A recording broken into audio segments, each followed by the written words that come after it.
प्रणाम दोस्तों। अभी आप लोगों के बीच में आया हूं ये 8 पीएम जो क्रांति है उसके संबंध में बात करने, या 8 पीएम आंदोलन कह सकते हैं। हो सकता है कल को हम 8 पीएम परिवार भी इसको संज्ञा देने लग जाएं। तो ये मैं इस पे बात करने आया हूं, और साथ ही साथ में उन लोगों को, बहुत से लोग ऐसे होंगे जो ये नहीं जानते होंगे कि आज मैं किस विषय पे बात कर रहा हूं, या मैं जो जवाब दे रहा हूं ये किस चीज से जुड़ रहे हैं। तो मैं उन लोगों को सबको बता देना चाहूंगा कि उन लोगों को एक और वीडियो जो है इसका देखना चाहिए, जो कि पहले हम लोगों ने इसमें डाले हुए हैं 8 पीएम के संबंध में। और मैं चाहूंगा कि जब ये वीडियो पूरा हो जाए उसके बाद इसमें ऊपर जो है उस वीडियो के लिंक भी डाल दिए जाएंगे कि इस वीडियो को समझने के लिए आप उसको पूरा देख सकते हैं, तब आपको बात पूरी समझ में आएगी। तो फिलहाल चलिए शुरुआत करते हैं। पहली बात तो ये कि मैं आप सबका बहुत बहुत आभारी हूं कि आप सब लोग जो हैं इसमें हमारे साथ जुड़े, और जितना हमने टारगेट बनाया था उस टारगेट से तो हम थोड़ा सा आगे ही चल रहे हैं। मैं काफी आगे उन अर्थों में कह सकता हूं कि हमारे पास नंबर तो काफी आगे की उसमें आ गए हैं, लेकिन अभी एक्टिवेट जो है लोग जो हैं हमारे, जितना टारगेट था उससे थोड़े ज्यादा हुए हैं। हमारा टारगेट था कि हम आने वाले संडे तक जो है वो 200 लोगों को एक्टिव कर लेंगे, लेकिन जिस तरीके से अभी लोग एक्टिव हैं तो लगभग 350-400 के आसपास लोग एक्टिव हैं। और बाकी अभी जो प्रश्न आएंगे उनमें बहुत से लोगों को उनके एक्टिव ना होने के कारण या फिर क्या दिक्कतें हैं उस पर भी बात हो जाएगी।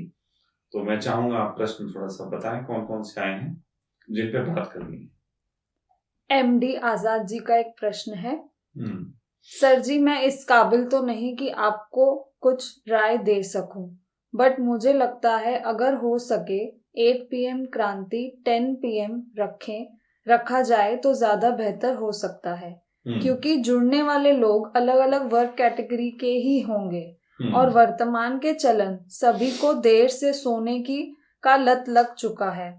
सेकंड, जुड़ने वाले लोगों को कैटेगरी के हिसाब से गाइड करना होगा, जैसे कि जो लोग अपने मिलने वालों को कन्वेंस करने की कला और टाइम निकाल सकते हैं वो ग्रुप ए, और दूसरा वो लोग जो लाइक और शेयर में सिर्फ योगदान दे सकने वाले वो ग्रुप बी। इसी तरह और भी ग्रुप हो सकता है। बात करने को बहुत है, क्योंकि मैं अपने स्तर में काफी पहले से प्रयास करता हूँ, क्योंकि मुझे अभी तक ये समझ आया है लोग आर्थिक मंदी से इस कदर परेशान हैं कि साथ तो सभी होना चाहते हैं, बट माइंड में इतना प्रेशर है कि इस तरह का हर विचार पल भर में छूमंतर हो जाता है। बिल्कुल सही। मैं उम्मीद करता हूँ मुझसे कुछ लिखने में गलती हुई हो तो माफ करेंगे। आपके विचारों का समर्थक। ठीक है। तो इन्होंने जो कुछ भी कहा है वो मुझे काफी हद तक सही लगता है, कि जो बात ये कह रहे हैं कि बहुत से लोग 9 बजे सो के ही सुबह नहीं उठते हैं, तो वो किस तरीके से लाइक और शेयर में योगदान दे पाएंगे। निश्चित ही ये बात सही है। तो मैं उन लोगों से कहना चाहूंगा जो कि 9 बजे सो के नहीं उठते हैं, इस संबंध में जो समाधान मैंने सोचा है कि जो 9 बजे सो के नहीं उठते हैं तो वो जब सो के उठें तब जो है वो उसको लाइक और शेयर कर सकते हैं, क्योंकि जैसे उन्होंने कहा कि हम एक ऐसा वर्ग भी बना सकते हैं जो लोगों को केवल प्रेरित करे, और वो लाइक शेयर में उसका नहीं, ऐसा नहीं है। लाइक शेयर में तो सबको योगदान करना पड़ेगा, क्योंकि लाइक शेयर में योगदान ही असल में उस क्रांति की तरफ बढ़ेगा जिसके लिए इस संगठन का मैंने जो है आरंभ किया है, और उसकी मैं आगे बात बताऊंगा कि वो क्यों जरूरी है।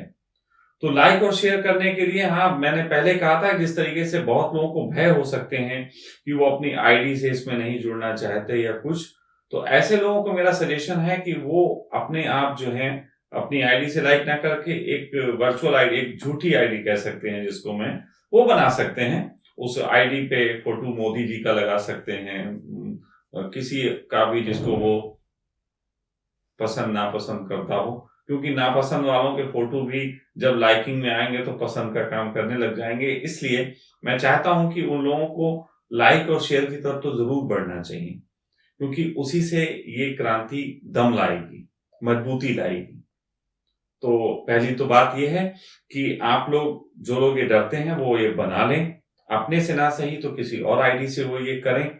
साथ साथ मैं ये भी कहना चाहूंगा कि जिन लोगों को लगता है कि एक समय की उनको प्रॉब्लम होती है, तो वो हमको भी इन्फॉर्म कर दें कि उनके लिए सूटेबल टाइम क्या रहता है। तो वो सूटेबल टाइम का हम एक अलग से एक बना लेंगे कि इन लोगों का सूटेबल टाइम ये है, तो आप लोगों के लिए उस टाइम के लिए हम चुनाव कुछ करेंगे। तो ऐसे करके, लेकिन जो पोस्ट का मैसेज आपको भेजा जाएगा, वो आप जब भी आपको टाइम मिले तब आप उसको लाइक शेयर जरूर करें, और उससे एक बहुत ज्यादा प्रभाव आता है। कमेंट्स करें तो और भी बेहतर रहता है।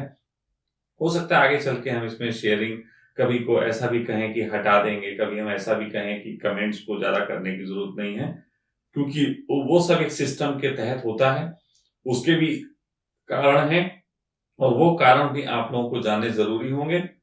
तो उस पे हम आगे चल के बात करेंगे। साथ ही साथ इन्होंने जो बातें कही हैं, उस बातों के तहत मैं ये भी सोचता हूँ कि जैसे इन्होंने कहा कि आज के एक आर्थिक स्थितियां बड़ी खराब हैं लोगों की, ऐसे में सारा वक्त तो अपनी आर्थिक स्थिति पे सोचने पे गुजर जाता है। मैं आपको बताऊं मित्र, मैं एक तरफा चीजों पे चिंतित नहीं हूँ, मैं बहुत और तरीके की चीजों पे भी चिंतित हूँ कि जो लोग बेरोजगार हैं उनके लिए भी क्या किया जा सके। तो मैं लगातार ऐसे बिजनेसेस, ऐसे आइडियाज के भी सर्वे कर रहा हूँ कि जिनके माध्यम से जो है आप लोगों को, जिन लोगों को धन की जरूरत हो, उनको कुछ रोजगार दिया जा सके। तो उस पे भी काम चल रहा है, और जल्दी ही हो सके तो मैं शायद कुछ ऐसा लेके आऊंगा जिसमें थोड़े से बेरोजगार लोगों को सहयोग दिया जा सके। लेकिन सभी को दे पाऊंगा ऐसा मैं कोई वादा नहीं करता। हाँ, जो जिस योग्य होगा उसके अनुरूप कार्य मिले तो। और जैसे जैसे ये संगठन बड़ा होगा, मैं आपको ये बता देना चाहता हूँ, आटो इसमें लोग बहुत ऐसे जुड़ने लग जाएंगे जो इस तरीके के विचारों में हमारे सहयोगी बनेंगे, और एक धन का स्रोत भी खुलेगा। जैसा मैंने कहा कि अगर हम कहें कि इसमें 1 लाख लोग होते हैं, तो 1 लाख लोग होने के बाद इसमें धन का स्रोत खुलना शुरू होगा। कई बार, एक बार मेरे मित्र ने पूछी थी, स्वामी जी आप 1 लाख पे ही इतना जोर क्यों दे रहे हो? क्रांति करनी है तो अभी से शुरू कर दो, किसी की पोस्ट पे अभी से हमें अगर विरोध करना है तो अभी से शुरू कर दो, 100 लोग करें, 200 लोग करें। ऐसा करके भी एक मित्र ने सलाह दी। तो मैंने उनसे यही कहा था, मैंने मित्र, अगर दंगल आपको करना है, आपको युद्ध करना है, किसी से लड़ना है, तो दंगल ये नहीं है कि मूड आया दंगल का और बस लड़ने लगे जाके। दंगल से पहले एक तैयारी होती है, आपको अपने शरीर पे काम करना होता है, दांव पेच पे काम करना होता है, काफी सारी तैयारियां होती हैं। तो जब तक वो तैयारियां सही से ना हो, तो दंगल तो आप लड़ लोगे लेकिन आपका अमंगल ही होगा, उससे आपका मंगल नहीं होगा। तो दंगल से मंगल ना हुआ तो और अमंगल हो गया, तो फिर दंगल लड़ने का फायदा क्या है?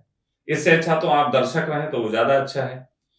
उसी प्रकार मैं जानता हूं कि क्या चीज कितना इम्पैक्ट दे सकती है, तो इसी के लिए हम प्रतीक्षा कर रहे हैं। हमने आप सबसे एक बात शुरू में कही थी कि आप सब लोगों को एक पेशेंस भी होना चाहिए, और वो पेशेंस बहुत जरूरी है कि आप अपने अंदर लाएं कि हम जल्दबाजी नहीं करेंगे, हम डटे रहेंगे, हम लगे रहेंगे, हम इस विचार से जुड़े रहेंगे। और ऐसा करके हम जब 1 लाख होंगे, तो जिस प्रकार माँ जो है बच्चे का गर्भ धारण जिस दिन करती है, उस दिन भी वो एक बालक होता है, लेकिन उसको जन्मने के लिए 9 महीने गुजारती है। 9 महीने में बालक से योग्य होता है कि वो अपनी सांसें खुद ले सके। तो आज मैं आप लोगों को कहूं कि 1 लाख लोगों की प्रतीक्षा में जो हमें समय गुजारना है, महीने, 2 महीने, 5 महीने, 6 महीने, मैक्सिमम 6 महीने मैंने कहा था, तो वो हमें इसलिए गुजारना है कि जब ये बालक बाहर निकले, तो ये बालक अपने आप में इतना मजबूत हो सके कि फिर हमें किसी के सहारे की जरूरत ना पड़े। फिर हमें इसमें जो है ना धन की दिक्कत हो, ना इसमें श्रम करने वालों की, या इसमें आइडियाज देने वालों की, पीछे से सपोर्ट देने वालों की कोई हमें दिक्कत ना रहे। और निश्चित ही तब जो मजबूती आएगी, आप सोच भी नहीं सकते कि हम किस दिशा में बढ़ रहे हैं। तो आपने बेटा जो कहा, बहुत अच्छे सुझाव थे। निश्चित ही ऐसा कईयों के दिमाग में चल रहा था, आपने उसको शब्द दिए, तो इसलिए आपका धन्यवाद। आप अपने सुझाव फिर भी आगे देते रहें, जहां पे ऐसा लगेगा हम मांगेंगे। हाँ, इतना जरूर है, मैं मित्रों से क्षमा चाहूंगा, उन मित्रों से जो सोचते हो कि जब हम इससे जुड़ गए हैं तो हम फोन करेंगे और स्वामी जी हमसे तुरंत बात करने लगेंगे। मैं उनसे थोड़ा सा क्षमा चाहूंगा कि बहुत सारे ऐसे फोन आने लगते हैं, तो उन्हें लगता है हम जुड़ गए तो हम तो अधिकारी हो गए, अब तो हम बात करेंगे। तो प्लीज ऐसा ना करें, क्योंकि हर एक का अपना समय और जीवन शैली होती है। उसको डिस्टर्ब करके आप उससे सही काम तो नहीं ले सकते। हाँ, अगर आपके पास कोई सहयोग आइडिया कोई चीज है, तो आप उसको पहले विस्तार से अपने वॉइस मैसेज में लिखें, क्योंकि ऐसे आप जब लिखते हैं तो उसको पढ़ के समझने में कभी कभी भूल भी होती है। तो अपनी आवाज में आप कहें। तो जब आप अपनी आवाज में कहते हैं, तो वो हमें ज्यादा बेहतर तरीके से जो है समझ में आती है, और वो हमें सुनने में, समझने में, और उसके बाद मुझे लगेगा तो मैं आपसे बातचीत जरूर करूंगा, अपनी तरफ से फोन करके आपसे बातचीत करूंगा। अगला प्रश्न। अगला वॉइस मैसेज है, वो मैं प्ले कर दी। मेरा आपके लिए सुझाव है कि जो आपका सुबह 9 बजे का समय है, इसको रात का चाहे 9 बजे चाहे 8 बजे ऐसा कुछ किया जाए, चाहे 10 बजे भी कर दिया तो कोई दिक्कत वाली बात नहीं है, क्योंकि सुबह के टाइम में 9 बजे कई लोग तो उठते ही नहीं है। लगभग वही बात है। ऑफिस आने का समय होता है, ये लगभग वही बात है। तो आप चिंता ना करें, आपके जो भी ऑफिस जाए आप जरूर जाएं। आप 9 बजे अगर वो नहीं सुन पाते हैं, तो आप जो देखिए, मैंने कहा, जो आत्मिक रूप से मजबूत हैं, जो समय भी उनके पास है, और जो चाहते हैं इस आंदोलन की गंभीरता को समझना, वो अभी 9 बजे सुबह एक्टिव हों। और जब ये क्रांति की बात होगी तो रात 8 बजे फिर हम लोग करेंगे, और वो 8 बजे किसी पोस्ट पे धमका करेंगे जब 1 लाख होंगे।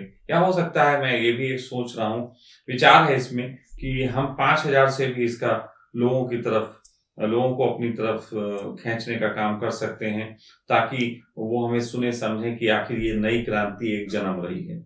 इससे क्रांति को भी बल मिलता है, और एक समाज में भी नई बात पैदा होती है।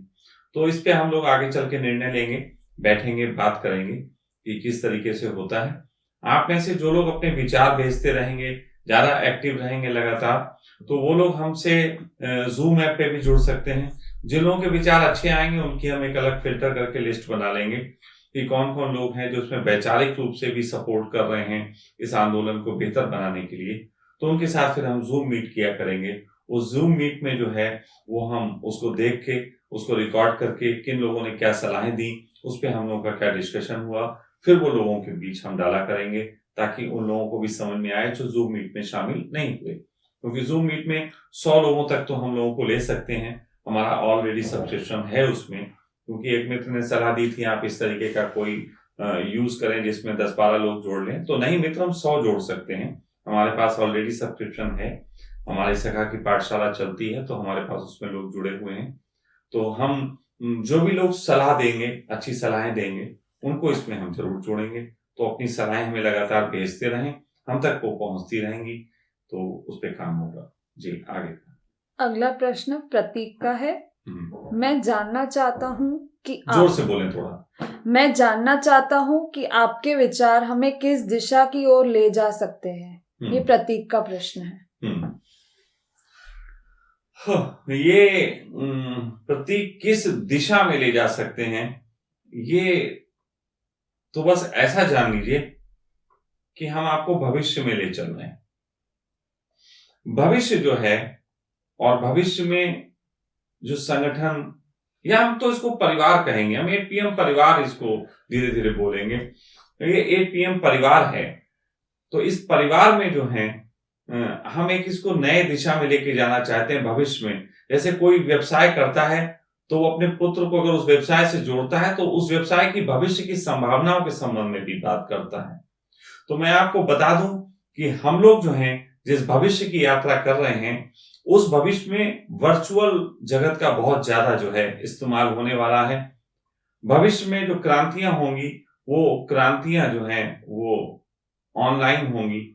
जैसे अभी मैं आपसे कहूं कि अगर अभी इस समय बंदी हो जाती है, कोरोना की बंदी हो जाती है, और जो मुझे लग रहा है कि शायद होगी, क्योंकि किसान आंदोलन समाप्त हो गया है, तो कोरोना को थोड़ा सा मजबूती मिलेगी।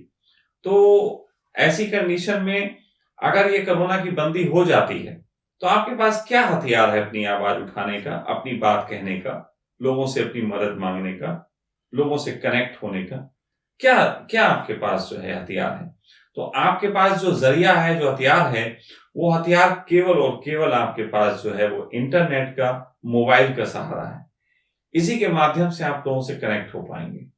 अब मैं आपसे कहूं कि हम ये जो परिवार बड़ा बना रहे हैं, हम इसको धर्म नाम नहीं देना चाहते, बड़ा धर्मों ने कलेश किए हैं। मैं चाहता हूं कि ये परिवार के रूप में बड़ा बने, और ये इतना बड़ा परिवार बने कि किसी दिन हम इसको फिल्टर जब करें, कोई अगर समझ लीजिए कि हम इस देश में 10-20 करोड़ लोग इसमें हम जोड़ पाते हैं, तो 10-20 करोड़ के बाद एक फिल्टराइजेशन शुरू हो सकता है।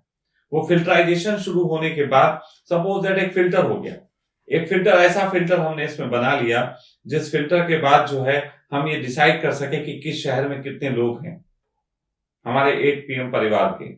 तो आप समझ लीजिए कि फिर हर शहर में आपको हजारों और 10,000 लोग, 20,000 लोग भी नजर आ सकते हैं किसी किसी शहर में।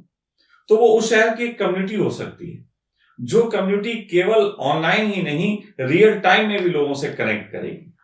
ये पूरी एक विचारधारा को जोड़ने का काम करेगा। ये आपके शहर में आपके संगठन को बनाने का काम करेगा। सपोज दैट आप एक दुकान चलाते हैं और उस दुकान में आपको ग्राहक की जरूरत होती है, और अब ऐसा वक्त आ गया है कि आप चाहें कि कम समय में दुकान खोल के ज्यादा काम कर लें। हो सकता है कल को कोरोना काल में नियम आ जाए आपकी दुकान केवल 2 घंटे के लिए खुलेगी, तो 2 घंटे के लिए फिर ग्राहक आप, ऐसा तो नहीं है बैठ के ढूंढ सकते हो।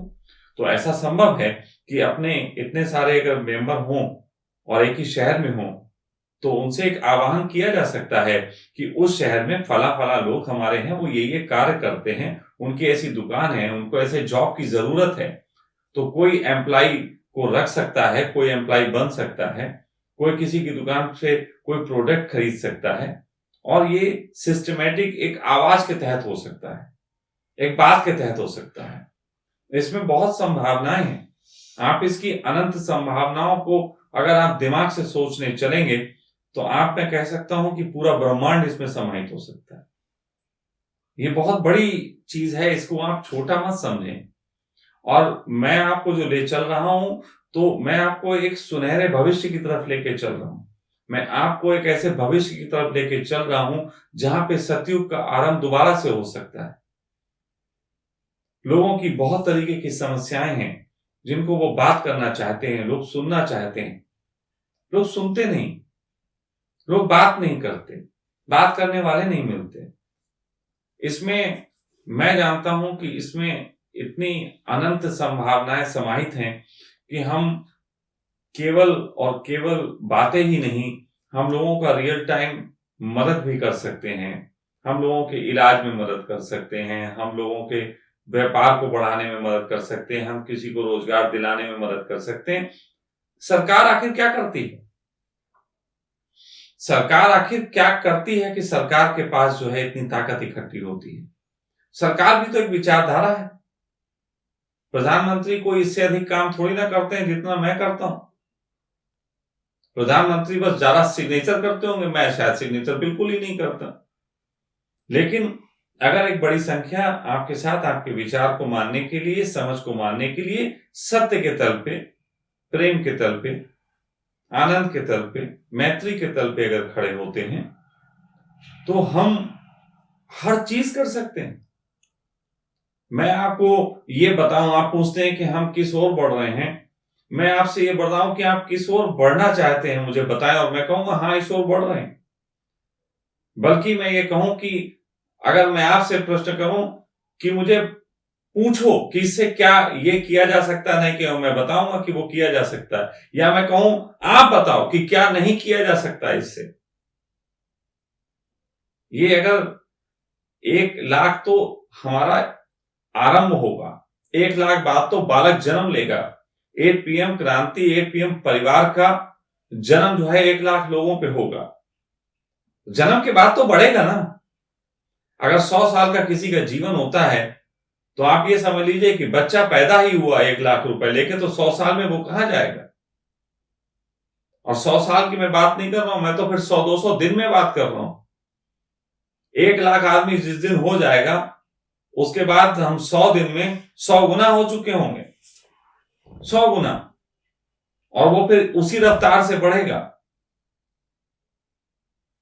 मैं आपको इतना ही वादा करता हूं कि जितने लोग इंटरनेट पे जुड़े हुए हैं ना, हिंदुस्तान के जितने लोग, ये जो मैं वादा कर रहा हूं, ये बड़ा अजीब सा वादा है।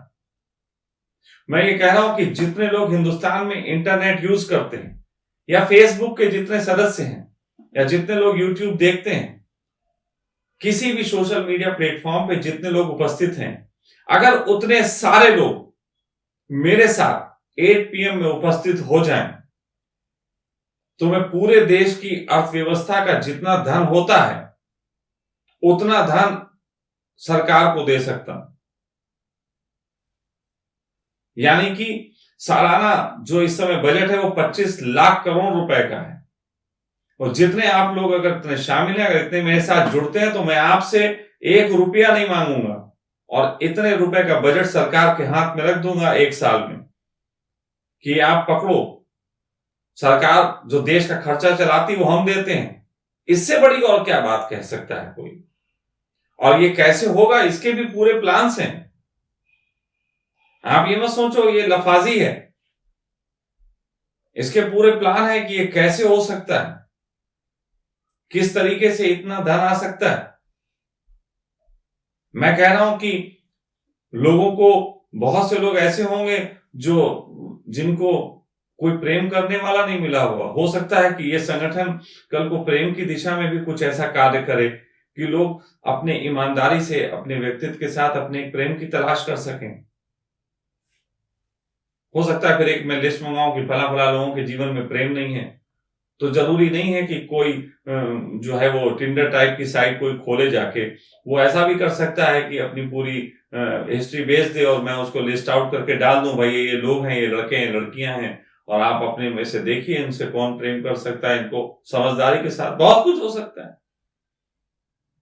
इसमें किसी का इलाज कराना हो, कोई बच्चा कोई बीमार पड़ गया कुछ, तो इतने सारे लोग उसकी 1-1 रुपए की हेल्प भी कर देंगे, तो उसका तो घर भी भर जाएगा और उसका इलाज भी हो जाएगा। आप इसकी अनंत संभावनाओं को नकार नहीं सकते। अनंत संभावनाएं।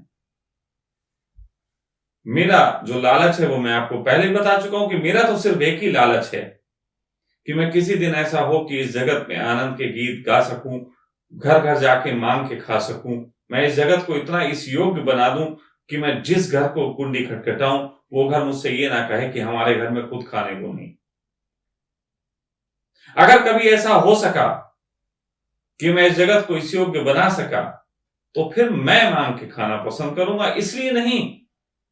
इसलिए नहीं कि मेरे पास खाने को नहीं होगा, बल्कि इसलिए कि मुझे तमाम उन लोगों के हाथों का स्वाद चाहिए, उनके हाथों से बनाए गए भोजन का प्रेम चाहिए जो उन्होंने अपने बच्चों के लिए बनाया।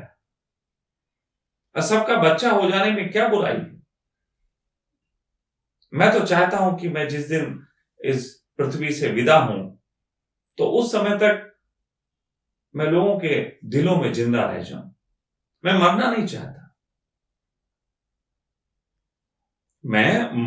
चाहता, लेकिन शरीर तो मरेगा, लेकिन मैं शरीर में हूं ही नहीं। मैं विचार के रूप में जिंदा रह जाना चाहता हूं, आपके दिलों में, आपके घरों में, आपकी यादों में। और ये कोई बुरी बात नहीं है। मैं नहीं चाहता कि आप मेरा फोटो टांग के उस पर माला चढ़ाएं। नहीं, मुझे कोई इच्छा नहीं है। मुझे कतई इच्छा नहीं है कि मैं सड़क पे निकलूं तो आप मेरे पैर छुएं, नहीं, गले लगें। मुझे कतई इच्छा नहीं है कि मैं आपको दिखूं तो आप बड़ा साहब, बड़ी कोई हस्ती से मिल गए, बल्कि आप कहें अरे यार ये तो अपना ही सखा तो है जिसे हम रोज देखते हैं, सुनते हैं। बस इतना अंतर हो सकता है कि आपने हमें आज यहां देखा, कल आप हमें सामने देखेंगे और ऐसे ही पाएंगे। हो सकता है तब ये पगड़ी ना बांधे हो। तो हम जिस भविष्य की ओर आपको ले चल रहे हैं वो युग है जिस युग में सोशल मीडिया, वर्चुअलिटी, इंटरनेट, इनकी एक अलग ताकतें होंगी। आप जिस युग में प्रवेश कर रहे हैं वहां पे आगे बहुत बड़ा अंधकार है। जैसे कि मैं आपसे कह सकता हूं कि कितनी बड़ी साजिश है कि पहले लोगों की बहुत बड़ी ऊर्जा को टीवी में लगा दिया गया, फिर उसके बाद लोगों की बहुत बड़ी ऊर्जा को इंटरनेट में, मोबाइल में लगा दिया गया। अभी लोगों की और ऊर्जा को जो है वो और आयामों में फांस दिया जाएगा। वो सिर्फ इसलिए फांसा जा रहा है कि अब दुनिया के जो बड़े बिजनेसमैन हैं वो कहते हैं कि जितनी नौकरी हमसे मांगी जा रही है हम अपने एम्प्लॉय उतने रखने नहीं चाहते। अब ऐसे साधन, ऐसी ट्रिक्स, ऐसी टेक्नोलॉजीज आ गई हैं कि हजारों लोगों का काम एक लोग करने लगेंगे। तो ऐसी कंडीशन में एम्प्लॉइज को निकालना उनके लिए ज्यादा अच्छा सौदा है। इसीलिए वो सरकारों से बात करके ये कह रहे हैं कि धीरे धीरे लोगों को चने की आदत लगाओ कि महीने में 5 किलो चना मिल जाएगा, आटा मिल जाएगा, बैठे बैठे खाएं। क्योंकि जब लोग बैठे बैठे खाने लग जाएंगे तो फिर धीरे धीरे जॉब मांगना छोड़ देंगे। ये आप जिन साजिशों के शिकार हो रहे हैं इनसे भी मुझे आपको बचाना है। हो सकता है कि फिर क्रांति का एक अलग ढंग हो। फिर हो सकता है कि हम आपसे कहें कि हम इंटरनेट केवल हम सब मिलके केवल 10 मिनट 15 मिनट यूज करेंगे, बाकी वक्त आनंद के गीत गाएंगे और ढंग से। रियल वर्ल्ड फिर से बनाया जा सकता है, लेकिन अभी तो आप वर्चुअल वर्ल्ड में घुसे हुए हो, तो रियल वर्ल्ड में कैसे मिलोगे? मैं कहूं आप अपने शहर में हजारों लाखों लोग इससे जुड़े हुए हैं। आप मुझे बताओ कि इंटरनेट में आपके जो मित्र हैं उनसे रियल टाइम आप कितना मिलते हो? आप कितना उनसे रियल टाइम मिलके बात करते हो? आप कहोगे नथिंग। तो कल को हालत ये हो जाएगी कि आप जुड़े तो लाखों लोगों से बात नहीं कर रहे हो, लेकिन मैं कह सकता हूं कि तुम्हारा व्यवहार छीन लिया गया, तुम्हारे मित्रों के साथ हंसी ठहाके छीन लिए गए, तुम्हारे शाम को बैठ के मूंगफली खा के जो चर्चाएं थी सामान्य जीवन पे वो तुमसे छीन ली गई। वो फिर वापस ला सकता हूं और इंटरनेट से ही वापस ला सकता हूं, यहीं बैठे बैठे। अगर हम लोग आज ये आंदोलन छेड़ रहे हैं 8 PM का कि किसी गलत इंसान के खिलाफ हम आवाज उठाएंगे, किसी सही को हम सपोर्ट करेंगे, तो कल को ऐसा भी हो सकता है कि हम एक मूंगफली दिवस मनाएं कि अपने शहर में हम मूंगफली खाएंगे बैठ के सब इकट्ठे होके। वहां के सारे 8 PM के लोग जो हैं वो बैठे एक जगह और मूंगफली खाएं और अपने वीडियो डालें, हम मूंगफली खा रहे हैं, हैशटैग मूंगफली 8 PM लाइव। फिर किसी दिन और कर सकते हैं, किसी दिन किसी की मदद करना सिखा सकते हैं, किसी दिन मित्रों से मिलने आप जाएं, कौन कहां रहता है उसकी कुंडली बजाएं और हैशटैग 8 PM मित्र मीट, कुछ भी ऐसा कर सकते हैं। मैं आपकी वही दुनिया लौटा देना चाहता हूं जिसके आप अधिकारी हैं। मैं आपको कुछ देना चाहता हूं नहीं, मैं आपको आपका ही चीजें लौटा देना चाहता हूं जो आपसे छीन ली हैं। मैं आपको कुछ दे नहीं सकता, देने का तो काम सिर्फ एक का है, वो ऊपर वाला सबको देता है। उसको तुम किसी नाम से पुकारो, देने का अधिकारी तो वही है। हम सब तो माध्यम हैं उसके, हम सब तो सिर्फ जो है एक हिस्से हैं। लेकिन हां, उसके दिए पे डिस्ट्रीब्यूशन सही से नहीं हुआ, कुछ लोगों पे ज्यादा पहुंच गया, कुछ पे कम पहुंच गया। एक ऐसी दुनिया खड़ी हो गई है कि जिसमें ऐसा लगता है कि ऊपर वाले ने किसी के साथ न्याय नहीं किया। लेकिन जिन लोगों के कारण ऊपर वाले पे इल्जाम आए हैं, मैं तो कहता हूं उसका मुझ पे आशीष हो कि मुझे इस काम के लिए चुना हो कि जो लोग ऊपर वाले पे संदेह करते हैं मैं उसका संदेह दूर कर सकूं। मेरे काम थोड़े बड़े अलग टाइप के हैं। किसी ने ये भी पूछा है कि आप जो क्रांति इस तरीके की कर रहे हो, ये राजीव दीक्षित की तरह ऑर्गेनिक की नहीं लगती? ये आप ऐसा तो नहीं लगता आप बिल्कुल, और क्यों आप नॉन ऑर्गेनिक पे भी बोल देते हो, ऑर्गेनिक पे भी बोल देते हो, सही भी बोलते हो, कभी गलत भी बोलते हो? असल में मित्र जिन्होंने भी ये प्रश्न पूछा है, मैं उनसे कहना चाहूंगा कि राजीव दीक्षित या किसी भी तरीके की क्रांति जो एक तरफा होती है वो हार जाती है। राजीव दीक्षित जी का जो प्रयास था बहुत सुंदर प्रयास था, मैं उनका सम्मान करता हूं।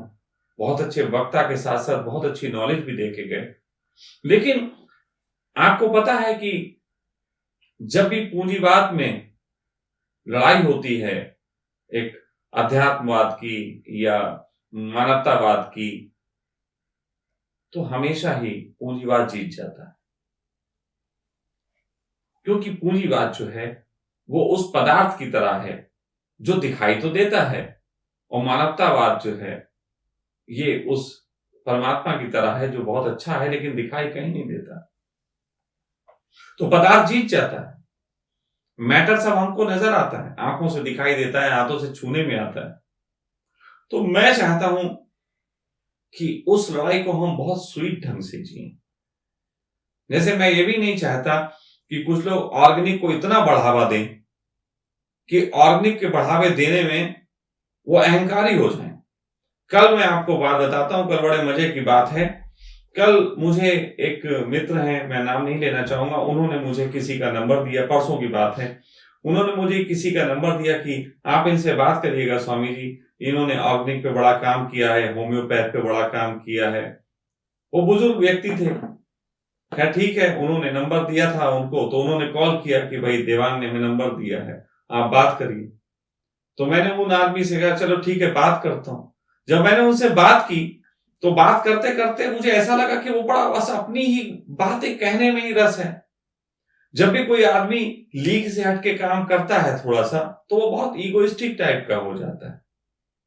ठीक है, उनकी अपनी शोध होंगी, उनका अपना जीवन होगा, लेकिन अगर उस जीवन से तुम अहंकार को उपलब्ध हो गए, तुम्हारे अंदर से स्वीटनेस खत्म हो गई, तुम्हारे अंदर से दूसरे के प्रति सम्मान और बात करने की कला खत्म हो गई, सुनने की कला खत्म हो गई, तो फिर मैंने उनको डांट के रखा। मैंने कहा भाग। फिर उसको प्यार से 2-4 गालियां भी दी। मैं भाग, होगा तो अपने घर का। मैं तो उन लोगों को पसंद करता हूं जिनके अंदर अपनी समझ बढ़ जाए, लेकिन वो दूसरे की समझ का भी सम्मान करना सीखें, जरूरत पड़ने पे वो बदलना भी सीखें। वरना हालत ये हो गई है, कुछ लोग इतने ऑर्गेनिक भोजन के आदी हो गए हैं कि पता लगा कि उनको, वो हार्ट पेशेंट इसी बात के हो गए कि उन्हें जो है ऑर्गेनिक भोजन मिलेगा नहीं मिलेगा इसकी चिंता हो गई। तो ऐसे ऑर्गेनिक का क्या फायदा? अरे मैं तो बोलो कि मैं सीधा सीधा पेस्टिसाइड खा के जिंदा रह लूं। मैं तो मीरा की तरह चाहता हूं कि लोगों का होना, जो जहर भी प्याला पी जाते हो अमृत में तब्दील कर देते हैं। ये हुई ना ऑर्गेनिक की बात। ऑर्गेनिक का मतलब थोड़ी ना हुआ कि मैं वैसा खाता हूं। ऑर्गेनिक थॉट भी होने चाहिए, ऑर्गेनिक आपका लाइफस्टाइल भी होना चाहिए, ऑर्गेनिक आपके अंदर विचारधारा भी होनी चाहिए। ऑर्गेनिक का मतलब अगर केवल फूड है ऑर्गेनिक, जैसे मैंने अभी 2 दिन पहले एक वीडियो डाला था, 2-3 दिन पहले, गैस की रोग के ऊपर, तो उसमें मैंने चीनी का जिक्र किया। अब बोलो चीनी की क्या जरूरत, इसमें चीनी की जगह जो है वो मिश्री डाली जा सकती है। अरे तुम स्वीट से क्यों लेना देना है? चीनी में भी कुछ चीजें हैं जो फायदा कर सकती हैं, और उसी से हुए हैं फायदे। अब तुम उस पर भी शोध करोगे। अरे इतना बुरा नहीं है।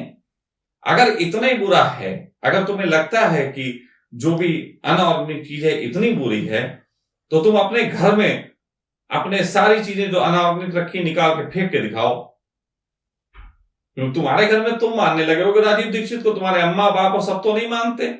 जो चाचा ताऊ तुम्हारे लिए मिठाई का डिब्बा लेके आते हैं वो फेंक दो। तो तुम्हारे घर में कोई व्यक्ति आया, उसने कहा पड़ोस में जो है लल्लन की मिठाई लेके आए थे, अब लल्लन क्या तो चीनी से बन रहा, फेंकते हो उसको? नहीं फेंकते, खाते हो खूब मजे से।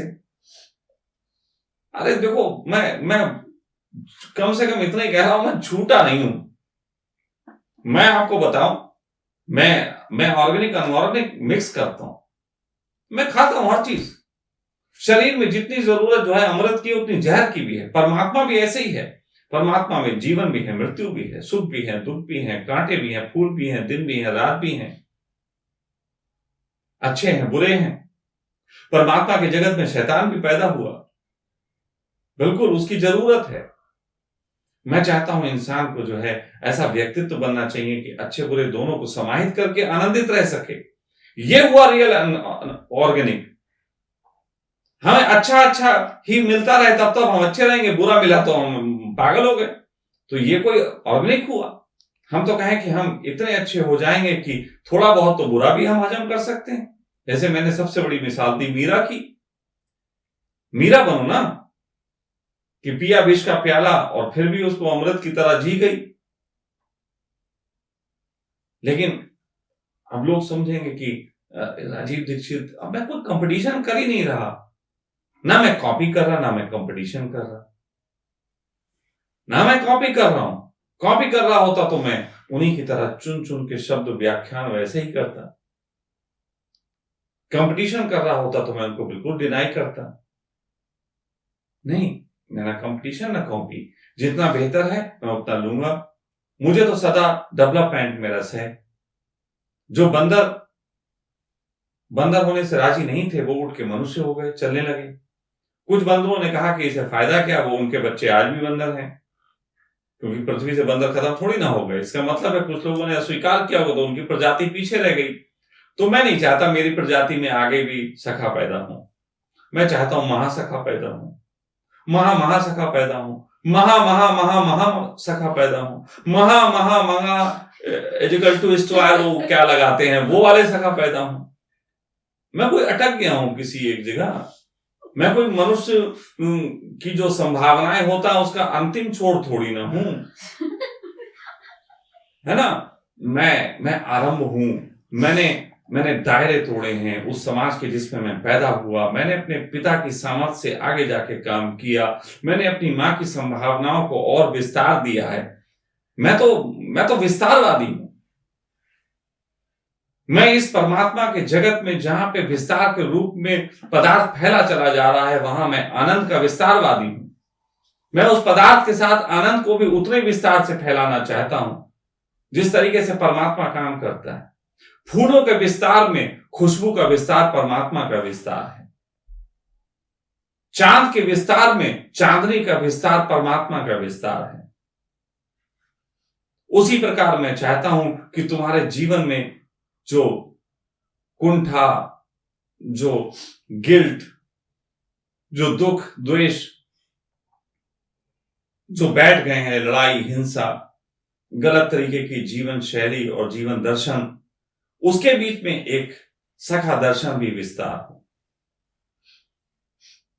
मेरा काम थोड़ा सा दूसरा है। परमात्मा ने इनकार कर दिया था कि नहीं, मैं अपने साइड में बैठ जाऊंगा और पदार्थ के साथ नहीं चलूंगा। मैं चाहता हूं परमात्मा पदार्थ साथ साथ चले। यूं तो चलते हैं लेकिन तुम्हें दिखते नहीं। मैं तो दिखता हुआ दिखाना चाहता हूं। मैं नहीं चाहता कि मुझे मोक्ष उपलब्ध हो जाए, कि मैं दोबारा ना लौटूं। मैं चाहता हूं कि मैं ऐसा संसार बनाऊं जहां मैं दोबारा फिर आऊं।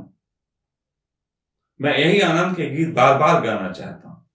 ऐसा नहीं है कि कम गाया इसलिए, बल्कि ये ज्यादा गाया, इससे ज्यादा लोगों के साथ नाच पाया तो फिर क्यों ना नाचूंगा। मेरे लिए मोक्ष की परिभाषा मेरी मुक्ति नहीं है। मेरे लिए मोक्ष की परिभाषा है मेरे आनंद का विस्तार। कल और आएंगे नगमों की खिलती कलियां चुनने वाले, मुझसे बेहतर कहने वाले, तुमसे बेहतर सुनने वाले। मेरी ये सोच है। मैं अंतिम नहीं हूं कि इसकी किताब लिख दी जाएगी और उस किताब के नाम पे फिर औरों की हत्या होगी कि ये कहता ये आ गया।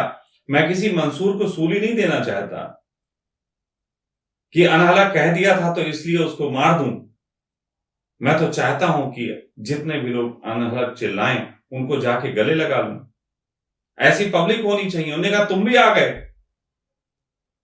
कोई व्यक्ति गए मैं जीसस हूं तो तुरंत सूली लेके पहुंच जाओ उसके पास, बोले लटको हम तो इंतजार कर रहे थे। और लटकों का जो अर्थ है अब आप लोग ये तो व्यंग है, नहीं व्यंग नहीं है। मैं तो कहता हूं लोग जो आवाज देते हैं कि मैं हूं, मैंने सत्य जान लिया, उनके दरवाजे पे चलो इकट्ठे होके। हो सकता है ये भी 8 PM क्रांति के तहत चलें। बहुत से बाबा इकट्ठे हो रहे हैं जो कहते हैं हमने आनंद जान लिया। उनके सामने चलेंगे, कहेंगे हुजूर ये सम्राट सताता है, आप इससे लड़ो। ये हुजूर अब ये लोग दिक्कतें आ गई हैं समाज में, आप ऐसा करो।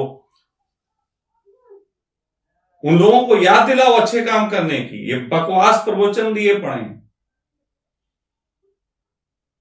तो कुछ उन्हें याद दिलानी है इस तरीके की। मैं केवल ये आंदोलन ऐसा नहीं है किसी राजनीतिक पार्टी के खिलाफ छेड़ने वाला हूं या सिर्फ गरीबों का भला करने वाला हूं। मैं जरा ये जो आध्यात्मिक जगत है इसमें भी जो बुद्धत्व को उपलब्ध हो गए हैं, वो कॉल्ड और सो कॉल्ड सभी तरीके के लोगों की बात कर रहा हूं, उनको आनंद की तरफ, लोगों के हित की तरफ, लड़ने की तरफ, क्रांति की तरफ धक्का देना चाहता हूं। देंगे। बहुत लंबा विचार है, छोटा नहीं है। तो प्रश्न बहुत सारे हैं, एक आध और लेते हैं फिर हम आगे फिर आते रहेंगे ना, और तभी तो मुलाकातें होंगी। जी एक वॉइस मैसेज और है। प्रणाम सखा जी, मैं वंदना बोल रही हूँ। मैं फेसबुक पे और यूट्यूब पे वाणी वर्मा नाम से हूँ। आप जो कर रहे हैं हम आपके आभारी हैं। मेरा कोई क्वेश्चन नहीं है, बस जैसा आप चाहें, जो चाहें, बस मैं आपके साथ हूँ, बस मेरा कोई क्वेश्चन नहीं है। चलिए जो देखिए, आप चाहें, मैं सच कहूं जैसा कि चाहें। जब मैं पूछता हूं कि मुझे बताओ कि आपके क्वेश्चन क्या हैं, जब मैं पूछता हूं कि बताओ मैं आपके लिए क्या कर सकता हूं संगठन के लिए, और आप मुझे बताते भी हो, सच कहूं तो तब तब मुझे ऐसा लगता है मुझे थोड़ा कम काम मिला, मेरी जिम्मेदारी थोड़ी छोटी होती है। क्योंकि किसी ने कहा 2 रोटी दे दो, मैंने 2 रोटी दे देता हूं, जिम्मेदारी खत्म हो गई। लेकिन कोई घर में मेहमान आ जाए जो कहे आप जो भी लगा दें, तो फिर मैं सोचता हूँ 2 रोटी लगाऊं कि 2 पराठे लगाऊं, फिर पराठे के साथ में इसको मक्खन लगाऊं, घी लगाऊं, फिर मुझे सोचना पड़ता है कि इसके लिए खीर भी बनानी पड़ेगी। सच बात तो यह है कि जो आंख बंद करके मेरी उंगली पकड़ लिए है ना, उन्होंने मुझे ज्यादा जिम्मेदार बनाया। जिन्होंने मुझसे क्वेश्चन किए, मांगा है, चाहा है, वो मुझे ज्यादा जिम्मेदार नहीं बना पाते, उनको बहुत थोड़ा ही मिलता है। मेरी बेटी है, वो बड़ी, मैं कहूँ दुनिया में सबसे चालाक, अगर ढंग से किसी ने मुझे समझा है, मेरी ऊर्जा को समझा है, और शायद उसने आनंद भी लिया है इस चीज का, वो मेरी बेटी है। मेरी बेटी से जब मैं पूछता था बेटा तुम्हारे लिए क्या लाऊं, क्या पापा जो भी मर्जी हो ले आना। उसका विवाह जब किया था तो उससे मैंने पूछा था बेटा तुम्हें कैसे कैसे, जैसा भी आप करो। अब वो जब कह देती थी जैसा भी करो, तो फिर कैसे काम ही छोड़ दो। जब वो कहे कि ऐसा कर दो तो उतना कर दो, बस वो खुश। लेकिन जब वो कहे आपके ऊपर छोड़ दिया, तो फिर मुझे मैक्सिमम सोचना पड़ता है। तो वानी, अब तुम्हारी एक तो आफत ये होने वाली है कि मेरे यहाँ तो बहुत ऐसे लड़के जुड़े हुए लाइन मारू टाइप के होंगे बहुत सारे, मैं उनको भी गलत नहीं कहता, समाज ऐसा है तो कोई बुरी बात नहीं है। लेकिन आपकी अब मैसेज पे बहुत सारे मैसेज पहुंचने वाले हैं, क्योंकि आपने वॉइस में अपना नाम भी बता दिया, तो बहुत सारे आने वाले हैं। तो अब सखा को तुमने उंगली पकड़ी है तो थोड़ी तकलीफ है तुम्हें भी होगी। सखा को जिम्मेदार तुमने बनाया है, तुम्हारे जैसे लोगों ने सखा को बहुत जिम्मेदार बनाया है। लेकिन जो मेरे साथ जुड़ते हैं उन्हें थोड़ी तकलीफों से गुजरना पड़ता है, वो तकलीफ ही असल में उनका आनंद बनती है। मैं चाहता हूं कि इस संगठन में जो भी लोग जुड़े हैं या जो नहीं जुड़े हैं वो प्लीज इसमें जुड़े, देखें, समझें बात को कि मैं किस दिशा में लेके चल रहा हूं। और जो मित्र ऑलरेडी जुड़ गए हैं उन लोगों से मैं कहूंगा इसकी गंभीरता को समझें। ये संगठन मेरा नहीं है, ये संगठन आपका है, ये परिवार है। संगठन भी शब्द गंदा हो जाता है, इतना गंदा कि बस पूछो मत। संगठन का मतलब है कि एक जो है अध्यक्ष होगा, ये होगा, वो होगा, नहीं, ये परिवार है। और मैं आपको सच कहूं, मैं हिंदी फिल्में ज्यादा पसंद करता हूं, लेकिन कभी कभी मैं तमिल फिल्में देखता हूं, उधर की देखता हूं, तो मुझे वो ज्यादा अच्छी लगती हैं। नहीं, उनमें एक बात बुरी लगती है, बस एक बात अच्छी लगती है, दोनों बता देना चाहूंगा।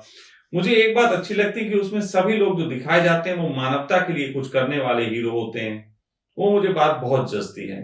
और बाकी उसमें जो उनके संग हीरोइनें होती है वो बड़ी चिलविली सी होती है, वो मुझे नहीं अच्छी लगती है। देखो मैं साफ बात कह रहा हूँ, जो अच्छा लगता है वो मैं चुरा लेता हूँ, चाहे राजीव दीक्षित का हो चाहे तमिल फिल्म का हो। जो बुरा लगता है वो मुझे नहीं चाहिए, चाहे राजीव दीक्षित का हो चाहे तमिल फिल्मों का हो। तो बात ऐसी है कि उनका चिलविल्लापन नहीं पसंद है। जैसे राजीव दीक्षित के साथ मुझे काना नहीं पसंद था, तो वो नहीं पसंद है तो नहीं है। राजीव दीक्षित मुझे पसंद आते हैं। ऐसी उन फिल्मों में मुझे हीरोइनों की एक्टिंग है, उनकी हरकतें, उनका चिलविल्लापन मुझे पसंद नहीं आता। लेकिन हीरो की जो समाज के प्रति सोच है वो मुझे बड़ी प्यारी लगती है। आज आप सबने मुझे इतने प्यार और शांति से सुना, ऐसे ही आगे भी सुनते रहिए, इसके लिए मैं आपका आभारी रहूंगा। आपका सखा जल्द ही आपके प्रश्नों के साथ फिर उपस्थित होऊंगा।